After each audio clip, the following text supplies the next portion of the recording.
The United States is becoming a dangerously fractured society. On one side are those who are doing extremely well. That's a relatively small segment of the population, which includes the very rich, the bankers, the CEOs, the hedge fund managers. On the other side are those who are struggling economically and in many other ways, the poor, what we used to call the working class, and a substantial and growing portion of the middle class. Nearly 14 million people are officially classified as unemployed. Millions more are working part-time because they can't find full-time jobs, and there are many others who have left the labor market discouraged, and they're not even counted as unemployed at all. New York City, where I live, has a population of about 8 million people. Nearly 3 million of those New Yorkers are on food stamps. Middle-income jobs, jobs that would support a middle-class standard of living, are disappearing from the economy at an alarming rate. They're being replaced by low-income, often dead-end jobs, which now make up more than 40% of total employment in the U.S. 17 million Americans with a bachelor's degree or higher are working in jobs that don't require a college education. I'll get off the statistics in a moment, but I want to point out that 44 million Americans are poor, and it's believed that 17 million are living in extreme poverty. Those are people trying to make it on incomes of $11,000 or less for a family of four. $11,000. That's destitution, and it's devastating for children being raised under those circumstances. I bring all of this up because I think your help is needed to get our country out of an economic crisis that is not just threatening the livelihoods of millions of individuals and families, but it's threatening the very character of the nation itself. Ours is an underachieving society, an underachieving nation. John F. Kennedy used to like to say, we can do better, and that's where you come in. Your energy, your intelligence, your creativity, and your counsel are needed to help us narrow these terrible income and wealth disparities that are leaving us with a small group of very well-off and very powerful individuals and a large population that is often at its wit's end about how to make it from one day to the next. This issue has not gotten nearly enough attention from the press or from our elected officials. In his first inaugural address, Franklin Roosevelt told the American people, "This is preeminently the time to speak the truth, the whole truth, frankly and boldly."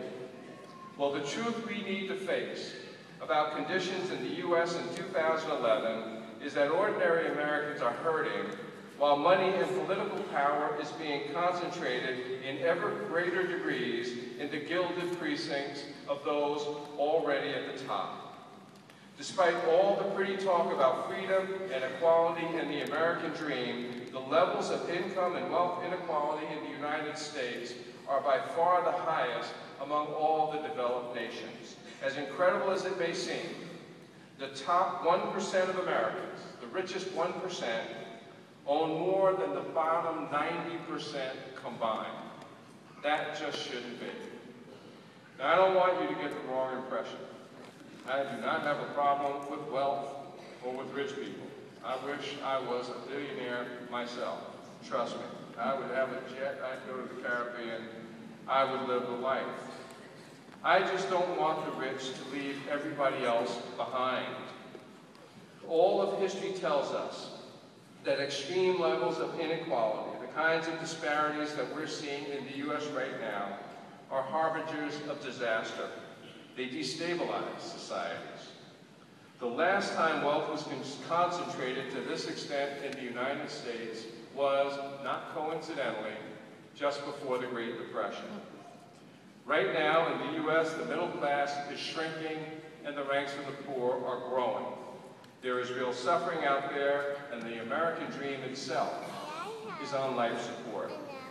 We need the help of your generation if we're going to start turning this particularly disastrous situation around. So what can you guys do? Mostly, I want you to pay close attention to what's happening in our society. Many of you are already working, I know, in efforts to improve the quality of life and expand opportunities in our country and around the world. One of the best things about Allegheny College is its commitment to public service. I'd like to see more people become civically engaged. Help us get the word out about the unfairness of the economic situation here in the United States. Think about all those workers who have gone under in America's vast sea of unemployment. Think about the once solid middle-class families who have had to turn to food stamps and food banks, and the families that have had to double up with relatives or friends because their homes have been lost to foreclosure or a job loss made them fall behind in their rent. Get out there and see for yourselves what is going on. And then think about the kind of society you'd like the U.S. to be. I don't think you want it to be a society where the doors of opportunity are being slammed shut. And that's exactly what is happening now. When you fire up the wrecking ball for Medicare, Medicaid, and Social Security, at the same time that you're shielding the wealthy and the great corporations from having to pay their fair share of taxes, you're doing great harm to the ordinary working people, the struggling families of America. FDR said,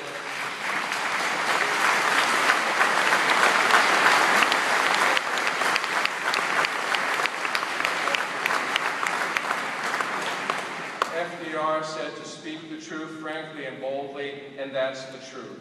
When we spend hundreds of billions of dollars fighting endless wars in Afghanistan and Iraq, while here at home we're firing teachers, cutting school budgets, closing libraries, and letting the nation's infrastructure crumble before our very eyes, we're doing great harm to the very fabric of this great society of ours. The problem is not that the American economy has been unable to produce enough wealth. The problem is that a tiny percentage of people at the very top has cornered most of the nation's wealth. How did this happen? The answer was neatly summed up by the political scientists Jacob Hacker of Yale and Paul Pearson of Berkeley in their important book, Winner-Take-All Politics. They explain the enormous and unfair tilt toward the very rich over the past few decades this way.